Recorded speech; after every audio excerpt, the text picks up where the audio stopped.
So as I mentioned earlier, today is the 5th anniversary of my dad's death, which got me to thinking about stories from my past and the life lessons that I took away from my life with him. My dad was a workaholic.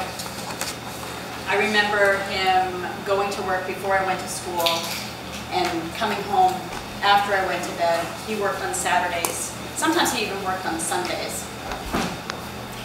He was an overachiever and he set goals and reached them. He was driven by success.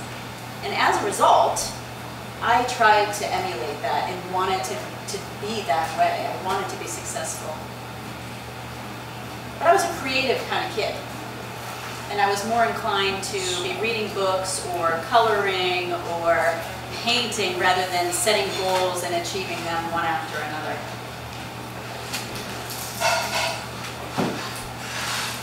I spent my days coloring, creating art projects and messes in my room. I was also an only child, which I was very resourceful and imaginative, and I kind of did my own thing because I was alone a lot. So I think about that, and I think about the resourcefulness that I had and how it relates to the story, and I hope you'll see that and it'll become apparent.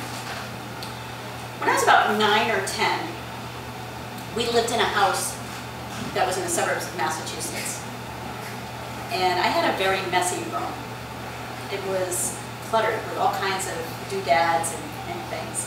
At this particular time, though, I remember that my parents were getting ready for my grandparents' visit. And as a result, they were priming the house and doing all those things. And I was told to clean my room and get things ready. So I tidied things away, and my room was immaculate. My dad had replaced my old bedroom set with this beautiful, brand new, restored bedroom set that he had when he was a child. He had it whitewashed, and it was this big 4-poster bed, and there were 2 of them, so they were twins, and a bureau and a dresser. My room was a showroom. And I remember my grandparents coming, and I remember my parents taking them around the house, and when they got to my bedroom, I remember my grandmother sort of gasped because she remembered the bedroom set. And it was a nostalgic moment. And she said, "I remember when you and your brother used to jump from bed to bed." And I could see the tears in her eyes as it sort of was like a nostalgic moment for her. They also gave me a present, a gift that they had brought up for them. And being a creative kid, I was super excited about it because it was a paint by numbers set. And it was an oil paint by numbers set. And I had kind of maybe done the watercolor ones in the past, you know. And so I was really eager to participate with this paint by numbers set. And I remember saying to my mom, "Can I open it? Can I open it?"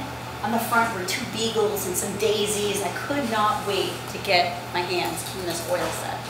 And my mother said to me, "Jill, you can't do it yet, because it's an oil painting set and you need to have certain tools to do it. You need to have turpentine. That takes the paint off the brushes." I was really disappointed. They went down to get ready for supper.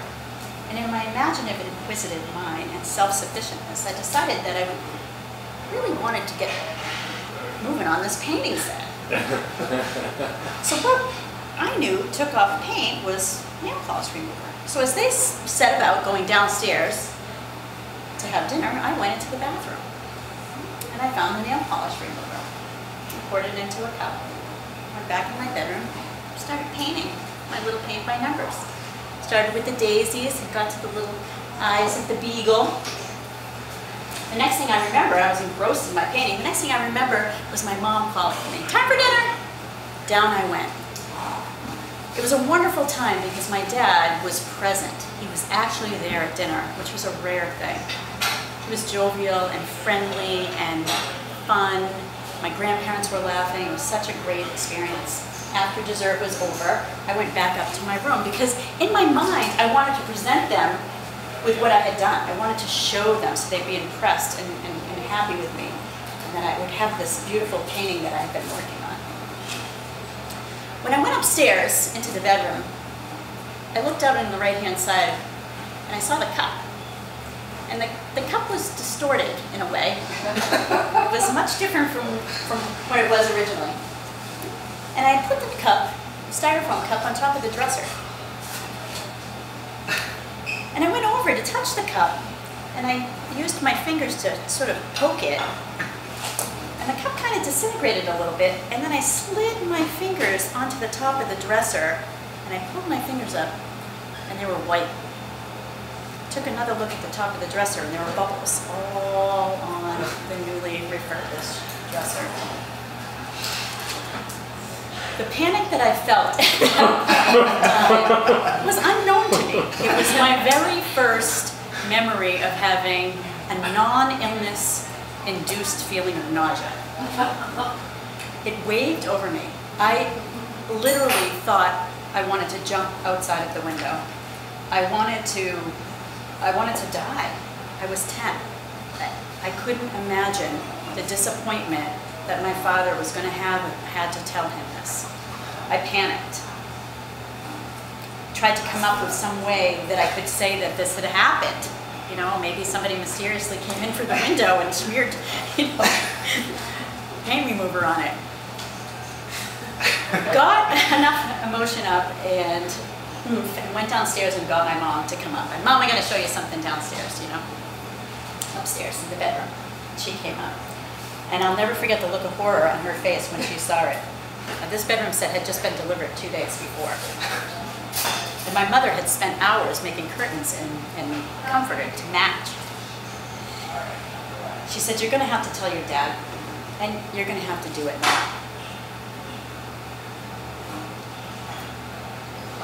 I just felt an overwhelming sense of regret and shame, and I had to go down and tell him. So I went downstairs, and I was like, "Dad, got a second? I want you to come up to my bedroom." And he said, "Sure, Pumpkin, you know, what's going on?" And before we even made it into the bedroom, I was in tears. I said, what's going on? And I brought him into the bedroom and I said, "Dad, I made a terrible mistake and I disobeyed Mom. And I decided to work on my painting. And I ruined my new bureau." Tears are streaming from my eyes. And I distinctly remember him with a deep inhalation. And I distinctly remember him leaving the room. And I distinctly remember me on a ball on the floor sobbing. But a few minutes later, I also distinctly remember him coming into the room and putting his arm around me. And I remember him saying to me, "You made a terrible mistake. And this is going to cost us a lot of money to repair. But it's fixable." And what I appreciate more is that you came and that you told the truth. You owned up to your mistake. Mistakes happen, and we can fix this. Now you will be punished, but I want you to remember that I forgive you. And the relief that I felt was so much more powerful than the panic I had had a few minutes earlier. And the lesson that I took from that throughout my life is that you own up to your mistakes. And when you do, people will forgive you. And you'll know that you did the right thing. So I just want to say to my dad, I know you're listening, and even though you can't be here with me today, the lessons that you taught me will resonate and carry on.